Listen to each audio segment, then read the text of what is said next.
panggilannya Bening. Ustaz Hasbi.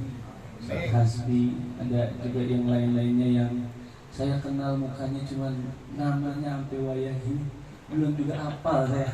Iya, maafin. Pokoknya kalau udah saya manggil, Bang, udah maksudnya itu orangnya.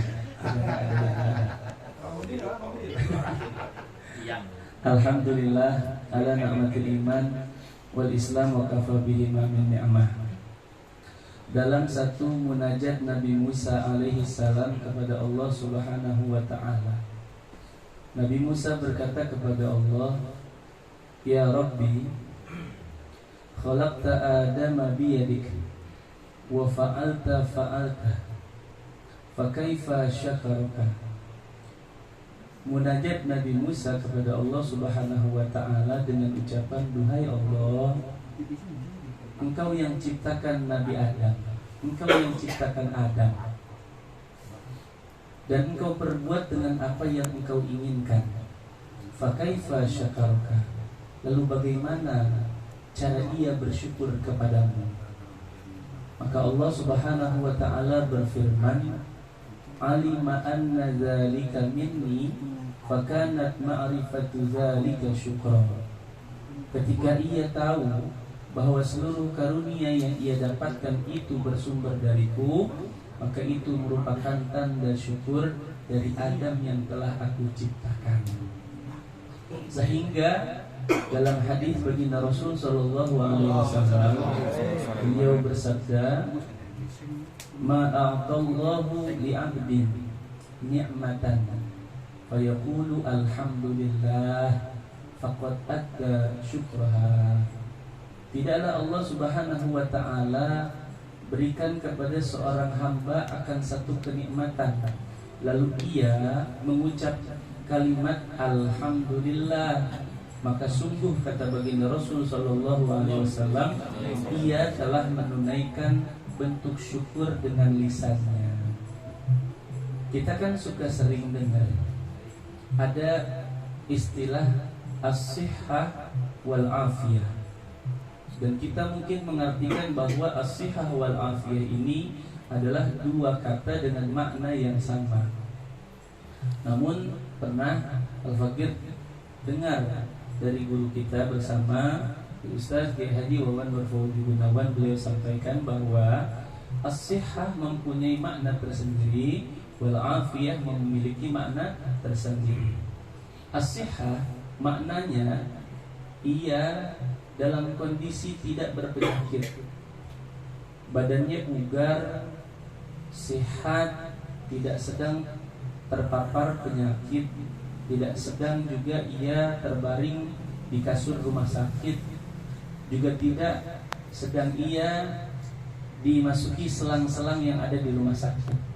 Maka orang tersebut dikatakan dalam kondisi as-sihhah, sehat bahasa kitanya.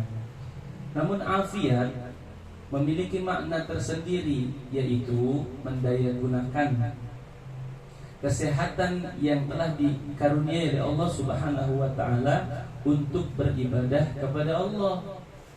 Sehingga kalau ada orang yang badannya sehat, bugar badannya, bisa berjalan dengan normal, tidak sedang terbaring di rumah sakit, tapi dia nggak mau ibadah, namanya dia cuma dapat predikat orang sehat. Kalau dia sehat afiat, dia sehat badannya, dan kesehatannya itu digunakan untuk beribadah kepada Allah Subhanahu wa ta'ala. Sehingga dalam hadis baginda Rasul sallallahu alaihi wasallam dikatakan nikmatani, ada dua kenikmatan, maghbunun fihi ma katsirun minan nas, yang seringkali dua kenikmatan ini dilupakan oleh banyaknya manusia. Karena umumnya kita mengatakan sesuatu itu merupakan kenikmatan adalah jika yang kita dapatkan berbentuk pundi rupiah. Jika yang kita dapatkan berbentuknya uang, bonus, jabatan, baru kita ngomongnya saya lagi dapat nikmat Allah. Ngomongnya begitu. Sehingga dua kenikmatan yang tadi dibilang sama Nabi ini sering banget dilupakan. Sehingga banyak orang yang mendapatkan dua kenikmatan ini dan orang-orang tersebut tidak mensyukurinya. Dan apa kedua kenikmatan tersebut? As-sihhatu wal faragh, kesehatan dan keluasan waktu. Saat sehat nih gak pernah ingat, saat luang waktunya gak pernah ingat. Tapi entar kalau udah jatuh sakit, kalau udah waktunya sempit, baru teriak-teriak nyebut nama Allah. Ya Allah, ya Allah, ya Allah. Baru kalau udah jatuhnya itu tidak lagi sehat, tidak lagi luang. Sehingga Syekh Al-Imam Hujjatul Islam Abi Hamid Muhammad bin Muhammad Al-Ghazali At-Tusi dalam sebuah ucapannya berkata, arba'un la ya'rifu illa arba'atun. Ada 4 keadaan yang tidak bakal diketahui kecuali oleh 4 golongan. La ya'rifu qadral hayat illal mautan.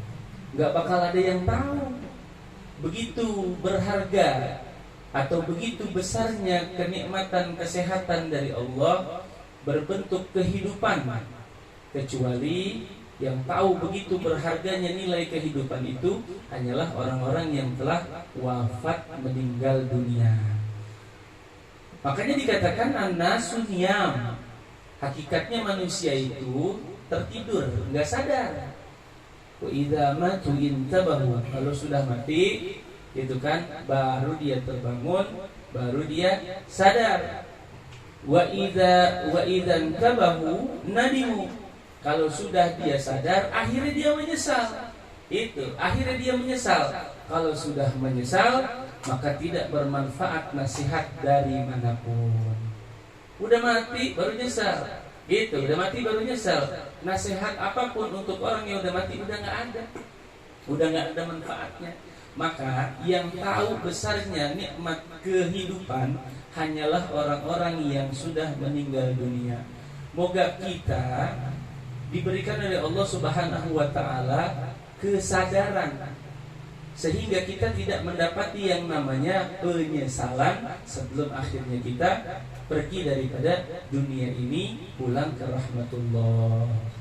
Dan yang kedua, wala qadras sihhah illa ahlus saqam.